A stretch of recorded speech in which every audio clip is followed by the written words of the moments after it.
Assalamualaikum warahmatullahi wabarakatuh.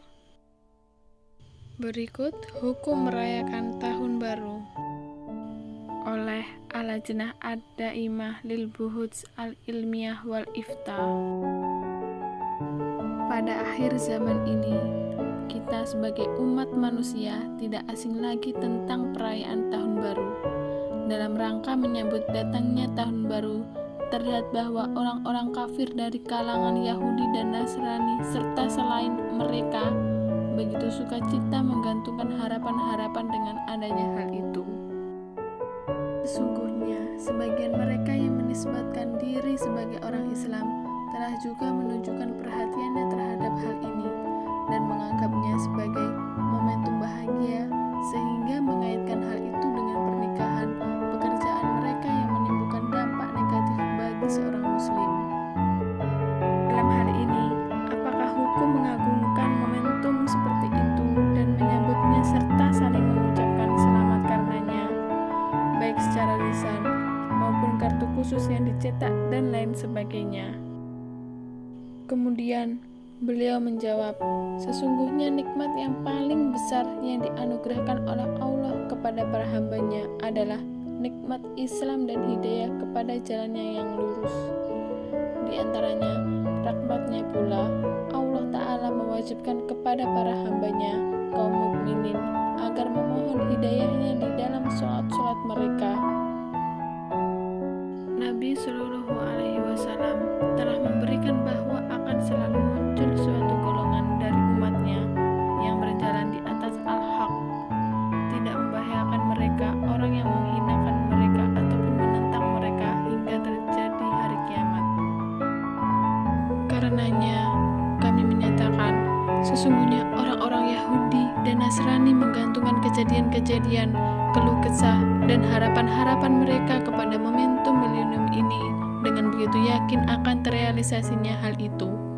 Demikian pula, mereka mengait-ngaitkan sebagian permasalahan akidah mereka dengan momentum ini, dengan anggapan bahwa hal itu berasal dari ajaran kitab-kitab mereka yang sudah dirubah.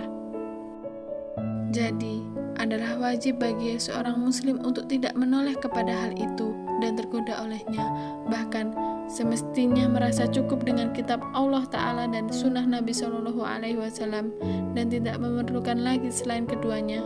Sedangkan teori-teori dan pendapat-pendapat yang bertentangan dengan keduanya, ia tak lebih hanya sekedar berupa ilusi belaka.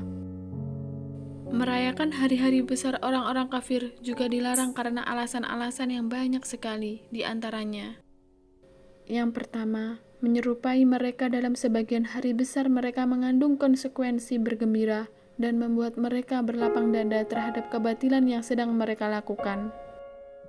Yang kedua, menyerupai mereka dalam gerak-gerik dan bentuk pada hal-hal yang bersifat lahiriah akan mengandung konsekuensi menyerupai mereka pula dalam gerak-gerik dan bentuk pada hal-hal yang bersifat batiniah, yang berupa akidah-akidah batil melalui cara mencuri-curi dan bertahap lagi tersembunyi.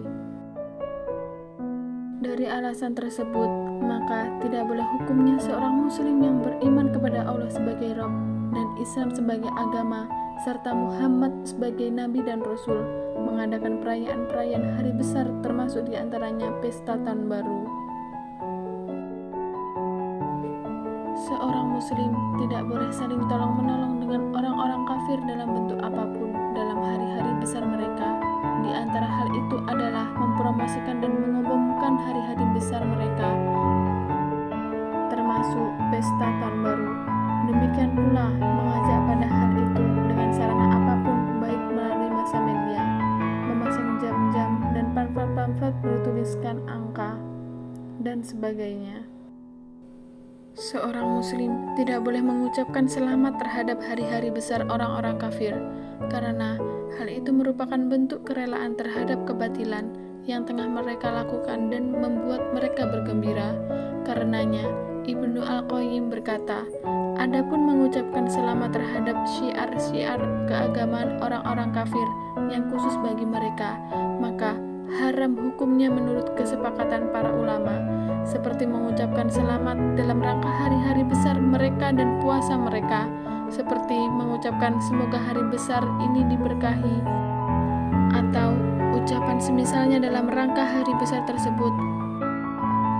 Dalam hal ini, kalaupun pengucapnya lolos dari kekufuran, akan tetapi dia tidak akan lolos dari melakukan hal yang diharamkan. Terima kasih, semoga bermanfaat. Wassalamualaikum warahmatullahi wabarakatuh.